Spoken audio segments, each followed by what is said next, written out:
Ambassadors TV Liberia, your number one online premier network. That was the interview. Thank you so much, Amos.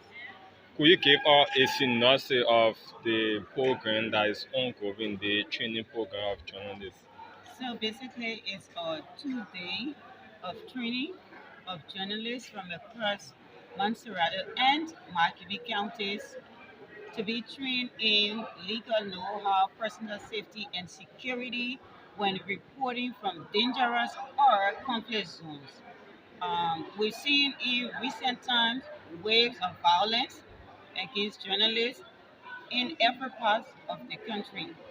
So, under the strengthening independent media for strengthening independent media and freedom of information in Liberia project, which is being funded by the United Nations Democracy Fund and implemented by the Volunteers for Sustainable Development in Africa in partnership with the University of Liberia Department of Communication and Media Studies and the Press Union of Liberia, jointly working on this project, which is a 2 year project, but this is the first training phase, which is specifically looking at legal know-how, personal safety, and security of journalists. We have the upcoming elections in 2023.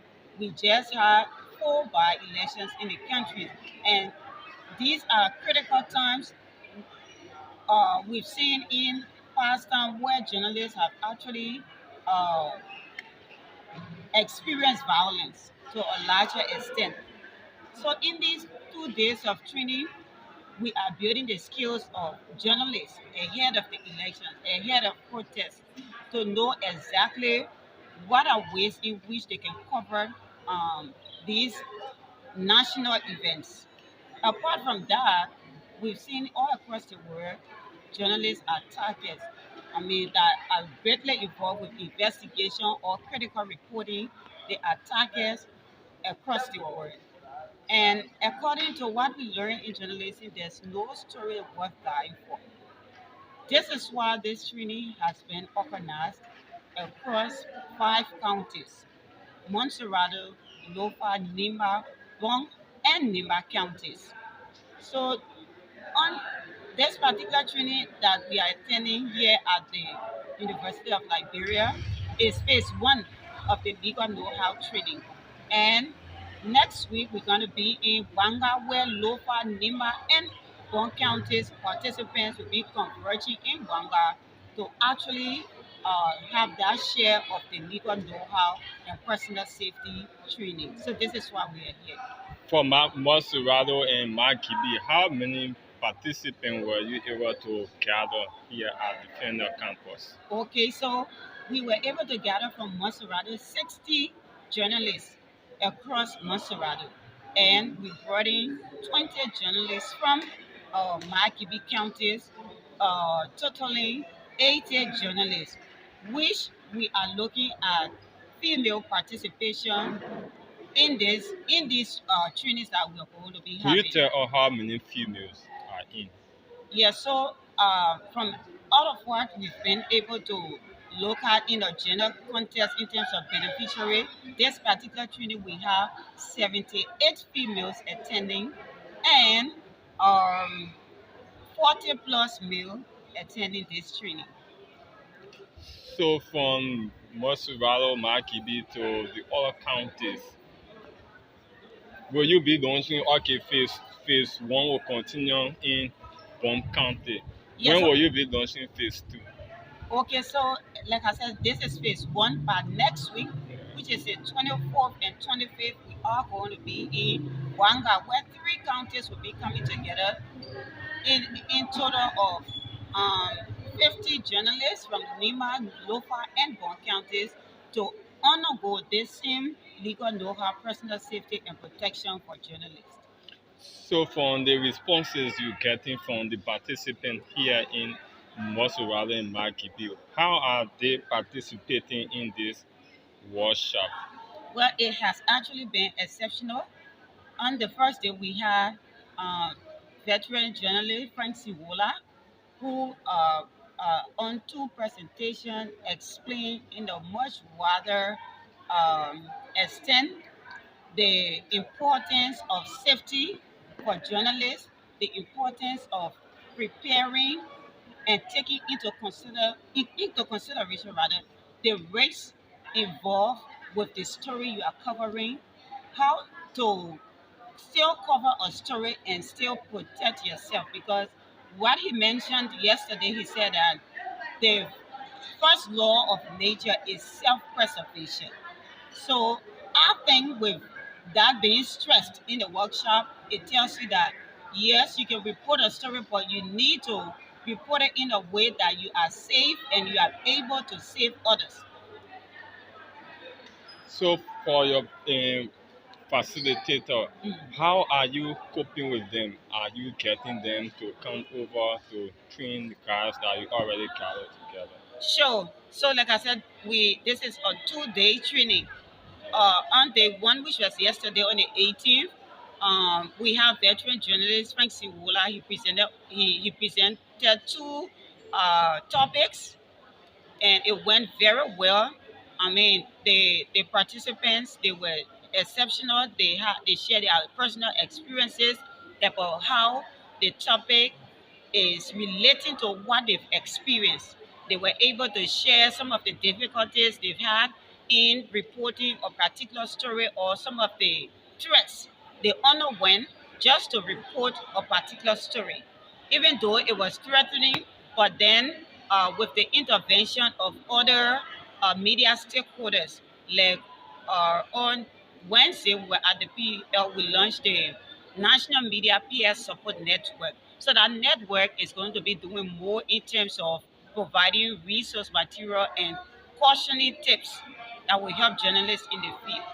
Looking at, let's say, this person workshop that Vosieda is hosting here at the Fender campus, is it going to be something for after the 2 years to have end? Is it going to be something that will come to an end, or is it going to be something that will be, let's say, stay into work after the 2 years to have ended?